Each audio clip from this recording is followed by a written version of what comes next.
میں تمام شعراء کرام کو دعوت دینے جا رہا ہوں. آپ لوگوں کی توجہ چاہتا ہوں, ذرا خاموش ہو جائیں کچھ دیر کے لیے, اس کے بعد سے شعر بتا دیجیے گا.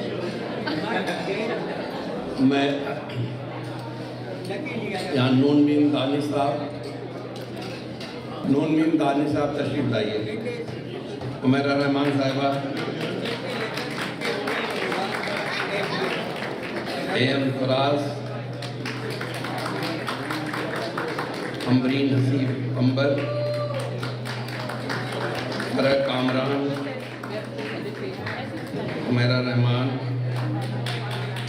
راجیش ریڈی صاحب, عارف سبزواری صاحب.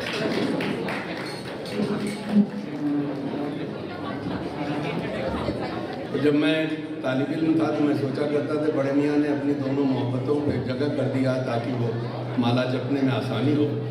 لیکن جب ذرا شعور آیا تو پتہ چلا کہ بڑے لوگ ہوا میں باتیں نہیں کرتے. یہ ایک حقیقت ہے کہ اردو ادب کی جتنی بھی تحریکیں چلی ہیں اس میں علی گڑھ کے لوگ صف اول میں تھے. یہ مائک جو ہے وہ اس میں ایکو آ رہی ہے.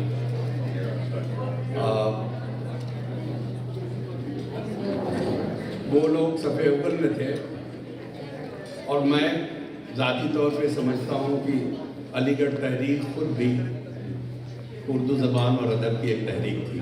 لیکن یہ مسئلہ نہیں جو بات کر رہے تھے سنہا صاحب, مجاز کا ترانے میں شامل نہیں ہے. دو لائنیں گھران یہاں صحبائے کون ایک ساغر نو میں ڈھلتی ہے, کلیوں سے حسن ٹپکتا ہے, پھولوں سے جوانی ابلتی ہے. یہ میرا چمن ہے میرا چمن, میں اپنے چمن کا بلبل ہوں. تو وہاں کی فضا میں وہ چاہے سنہا صاحب ہوں یا ان سے پہلے مظفر علی تھے, گئے تھے جیالوجی پڑھنے کے لیے. وہ میرے ہاسٹل میں تھے, اتفاق سے میں ڈاون میں دونوں رہتے تھے. پڑھ کے نکلے جیالوجی, قاعدے سے زمین کھود کر کے اس میں سے کوئی قیمتی چیز نکالنی تھی. لیکن انہوں نے وہاں کی فضا سے جو شاعری تھی اس کو انہوں نے اکٹھا کیا اور آگے خوبصورت فلمیں بنا کر کے وہ جاوید ہو گئے فلم انڈسٹری میں. اسی طرح سے سنہا صاحب گئے انجینئرنگ پڑھنے کے لیے, تو وہ انجینئرنگ پڑھنے کے بعد جا کے فلمیں بنانے لگے. وہ کیا خوبصورت فلمیں بنائی, وہ ہے نہیں یہاں پہ, زیادہ لمبا کھانا کھا رہے ہیں. تو ان کے لیے ذرا ایک بار اور آپ لوگ تالیاں بجائیے. کافی بہت خوبصورت کام کر, تو بڑی خوبصورت باتیں کی انہوں نے. میں خود بھی سوچتا ہوں کہ میں نے اسٹیٹسٹکس میں وہاں سے ماسٹر کیا, کچھ دن پڑھا ہے, یہاں کی پی ایچ ڈی کر لی, ناسا میں کام کیا, لیکن الٹیمیٹلی شاعروں کو پیر دباتا ہوں اور مشاعرے کراتا ہوں. تو واقعی اردو کا ایک نام علی گڑھ ہے. دوسری بات جو میں اس ایسوسیشن کے حوالے سے, آج کچھ بہت پرانے مسعود صاحب ہیں اور بہت سارے پرانے چہرے ہیں. یہ علی گڑھ المنائی ایسوسیشن کی پہلی شاخ جو کھلی تھی وہ نیو یارک ہی میں قائم ہوئی تھی, میرے خیال سے 1972 یا 73 میں. لیکن وہ زمانہ تھا جب ایسی انجمنوں کی انفنٹ مورٹیلٹی کا ریٹ بہت زیادہ تھا, تو مر گئی بہت 2-3 سال میں. پھر سے وہ زندہ ہوئی 90s میں. اسی لیے واشنگٹن والے جو 1975 میں بنی تھی وہ سمجھتے ہیں کہ ہم سب سے پرانی ایسوسیشن ہے. لیکن اس کا ایک قصہ جو ان کی بات سے جڑتا ہے, یہاں پہ سعد ہاشمی صاحب تھے جو یونائٹڈ نیشنز میں ہندوستان کے ایمبیسڈر تھے, اور اس سال جو پاکستان سے 1986 کی بات ہے, 76 کی بات ہے, پاکستان سے جو ڈیلیگیشن آیا اس کی ہاشم رضا صاحب قیادت کر رہے تھے. لکھنؤ کا گھرانہ تھا, شاعر تھے. تو سعد ہاشمی صاحب نے انڈین کونسلیٹ کی بلڈنگ میں علی گڑھ المنائی ایسوسیشن کے بینر میں پاکستانی ڈیلیگیشن کا ریسیپشن دیا, اور اس میں ایک شعری نشست ہوئی. ہم بھی آئے تھے واشنگٹن سے, دوسرے لوگ لے گئے ہاشم رضا صاحب کو, انہوں نے صدارت کی. اور اس مشاعرے کی میں جو مہمان خصوصی تھے وہ ہندوستان کے ایمبیسڈر کیول سنگھ صاحب تھے, جو فارسی میں انہوں نے ایم اے کر رکھا تھا. وہ بڑی خوبصورت تقریر کی. میرے کہنے کا مطلب کہ وہ 71 کی بعد کے فوراً بعد کی بات ہے, لیکن وہ لوگ شریف تھے, ایک دوسری تہذیب میں پلے تھے. تو یہ جھگڑے لڑائی اپنی جگہ پہ, لیکن جو انسانیت تھی وہ اپنی جگہ پہ تھی. اور یہ جاری فوراً جو مشاعرے کی ہے